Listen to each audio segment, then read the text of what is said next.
नमस्कार साथियों, agree champions के यूट्यूब चैनल पर आप सभी का स्वागत है। आज हम लोग डिस्कशन करेंगे GI tag for Darjeeling green and white tea के बारे में। आज का डिस्कशन शुरू करने से पहले मैं आपको जीआई टैग के बारे में थोड़ा बता दूं कि ये क्या चीज़ है, कब इसकी शुरुआत हुई और किन परिस्थितियों में इसकी शुरुआत की गई थी। डब्ल्यूटीओ से एग्रीमेंट करने के बाद जो है ये खतरा पैदा हुआ कि दुनिया के तमाम देश भारत पर आर्थिक अतिक्रमण करना शुरू कर रहे हैं। यानी कि दूसरे देश जो है वो यहाँ के उत्पादों की नकल करके अंतर्राष्ट्रीय बाजार में बेच रहे हैं, जो उत्पाद हमारी धरोहर और विरासत का हिस्सा हैं। जीआई टैग जो है वो किसी भी उत्पाद के लिए एक प्रतीक चिन्ह के रूप में होता है। यह उत्पाद की विशिष्ट भौगोलिक उत्पत्ति, विशेष गुणवत्ता और पहचान के आधार पर दिया जाता है। भारत सरकार द्वारा 1999 में जीआई एक्ट लाया गया था, यानी कि जियोग्राफिकल इंडिकेशन एक्ट, जिसे कि संसद में 2003 में पारित किया गया था, जिसके अनुसार मिनिस्ट्री ऑफ कॉमर्स के अंतर्गत आने वाले department of industry promotion and internal trade के द्वारा ये जीआई टैग जो है वो दिया जाता है। और ये जीआई टैग जो है वो 10 वर्षों के लिए मान्य होता है। इसके बाद में इसे रिन्यू करवाना होता है। और शुरुआत से लेकर अब तक लगभग 325 से अधिक उत्पादों को जीआई टैग मिल चुका है।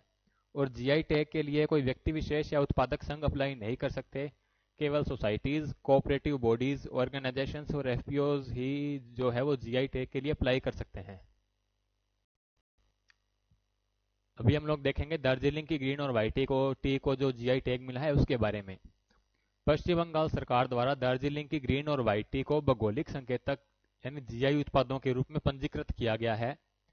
दार्जिलिंग चाय की इन दो किस्मों को भौगोलिक संकेत पंजीकरण और संरक्षण अधिनियम 1999 के तहत अक्टूबर 2019 से प्रभावी रूप से पंजीकृत किया गया है। यह दार्जिलिंग चाय की बौद्धिक संपदा अधिकारों के संरक्षण को मजबूत करेगा, जिसे देश और विदेश में आला दर्जे का उत्पाद माना जाता है, यानी कि लग्जरी उत्पाद माना जाता है। चूंकि दार्जिलिंग की चाय जो है वो एक लग्जरी उत्पाद के रूप में मानी जाती है, इसलिए इस चाय की कीमत आमतौर पर 3,000 रुपये से लेकर 10,000 रुपये तक प्रति किलोग्राम के बीच हो सकती है।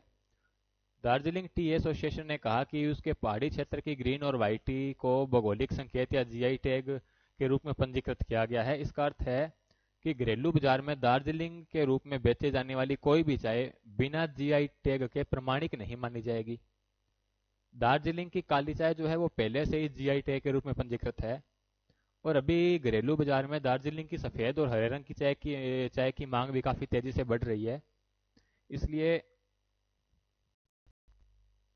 इसलिए दार्जिलिंग की व्हाइट और ग्रीन टी को जो है वो जीआई टैग दिया गया, ताकि दार्जिलिंग की सफेद और ग्रीन टी जो है वो घरेलू बाजार के साथ साथ अंतर्राष्ट्रीय बाजार में अपनी एक पहचान कायम कर सके। डीटीए यानी कि दार्जिलिंग टी एसोसिएशन ने कहा कि टी बोर्ड ने दिसंबर 2017 में इस संबंध में एक आवेदन दिया था। यह दार्जिलिंग चाय के बौद्धिक संपदा अधिकारों की सुरक्षा को मजबूत करेगा, जिसे देश और विदेश में विशेष उत्पाद के रूप में लिया जाता है। देश में हर साल करीब 85 लाख किलोग्राम दार्जिलिंग चाय का कुल उत्पादन होता है। ग्रीन टी का उत्पादन जो है करीब 10 लाख किलोग्राम है। इसी तरह से व्हाइट टी का उत्पादन भी 1 लाख किलोग्राम है। दार्जिलिंग में जो है वो 19,000 हेक्टेयर क्षेत्र में फैले हुए कुल 87 चाय के बगीचे हैं, जो औसतन प्रतिवर्ष 90 लाख किलोग्राम चाय का उत्पादन करते हैं। उत्तर बंगाल की बात करें तो छोटे बड़े मिलाकर 1375 से अधिक चाय के बगीचे हैं। और दार्जिलिंग में चाय की पैदावार का सीजन जो है वो मार्च के महीने से लेकर अक्टूबर के महीने तक का होता है। चूंकि जीआई टैग जो है वो स्थानीय उत्पादों को एक विशेष पहचान दिलाता है, इसलिए वोकल फॉर लोकल और स्थानीय प्रोडक्ट के प्रचार प्रसार में जीआई टैग महत्वपूर्ण भूमिका निभाते हैं। आत्मनिर्भर भारत और वोकल फॉर लोकल की वजह से जीआई टैग को जो है वो काफी बढ़ावा मिल रहा है। इन स्थानीय प्रोडक्ट को देश के साथ ही इंटरनेशनल मार्केट में पहचान दिलाने के लिए सरकार पूरी कोशिश कर रही है। जीआई टैग के बारे में और इस प्रकार की अन्य अधिक जानकारी के लिए आप लोग जो है हमारी वेबसाइट www.agrichampions.com विजिट कर सकते हैं। इसके अलावा आप हम लोग से नीचे दिए गए व्हाट्सएप नंबर से भी जुड़ सकते हैं। धन्यवाद।